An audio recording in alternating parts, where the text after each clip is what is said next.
আসসালামু আলাইকুম ওয়া রাহমাতুল্লাহি ওয়া বারাকাতুহু। আপনারা সকলে ভালো আছেন?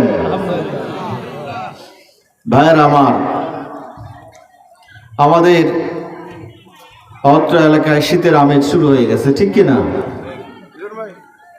তারপরেও যখন আমাদের এই অত্র এলাকায়, বিশেষ করে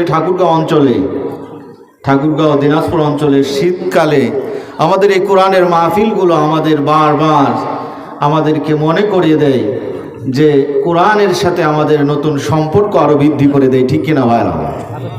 তো যে রব্বে কারীম আপনাকে আমাকে এই কোরআনের মাহফিলে এসে বসার তৌফিক দান করে দিলেন, সেই রব্বে কারীমের দরবারে শুকর আদায় করা দরকার আছে কিনা? সকলে অন্তরের স্থল থেকে বের করে সকলে বলুন আলহামদুলিল্লাহ। আল্লাহ রাব্বুল আলামিন পবিত্র কুরআনুল কারীমের মধ্যে সুন্দরভাবে এই পৃথিবীর মানুষদের জন্য ঘোষণা করছেন। আল্লাহ বলছেন, লা ইন শাকারতুম লা আযীদান্নাকুম ওয়া লা ইন কাফারতুম ইন্না আযাবি লাশাদীদ। আল্লাহ তাআলা বলেন, ও পৃথিবীর মানুষেরা, যদি তোমরা আমার নিয়ামত পাওয়ার পরে নিয়ামতের শুকর আদায় করো, তাহলে আমি আল্লাহ রাব্বুল আলামিন তোমাদের জন্য আমার নিয়ামতকে বহুগুণে বাড়াইয়া দেব। বলি সুবহানাল্লাহ। আমাদের মধ্যে অনেকে আছে যে আমার এটা আছে ওটা নাই, অমুকের 10 তলা বাড়ি আছে, আমার একটা কুড়ের ঘরও নাই।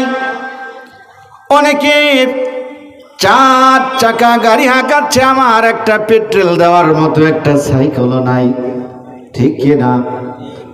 আমাদের মধ্যে এই কথাগুলো মনে হয় আল্লাহ রাব্বুল আলামিন পৃথিবীর মানুষদেরকে জানায়া দিচ্ছেন, ও পৃথিবীর মানুষেরা, আসমান জমিন জল স্থলে যা কিছু আছে তোমরা আমার সৃষ্টির দিকে তাকায়া দেখো। আমার সৃষ্টির নয় পুণ্যের মধ্যে কোনো ভুল ধরতে পারো কিনা? বান্দা আসমানের দিকে তাকায়, জমিনের দিকে তাকায়, পাহাড় পর্বত নদী নালা খাল বিল বৃক্ষ আদি তরুলতা যা কিছু আছে, এই সমস্ত কিছুর দিকে তাকায় দেখে আল্লাহ রাব্বুল আলামিন পৃথিবীর মানুষদেরকে বলে দিচ্ছেন, ও পৃথিবীর মানুষেরা, তোমরা আমার দুনিয়ার জমিনটা পরিভ্রমণ করো, দেখো আমি আল্লাহ রাব্বুল আলামিন যারা আমার নফরমান ছিল তাদের জন্য কি রূপ স্থাপন করে রেখেছি। আল্লাহ রাব্বুল আলামিনের বান্দা আসমান জমিন পাহাড় পর্বত সমস্ত কিছু দেখার পরে বান্দার চোখ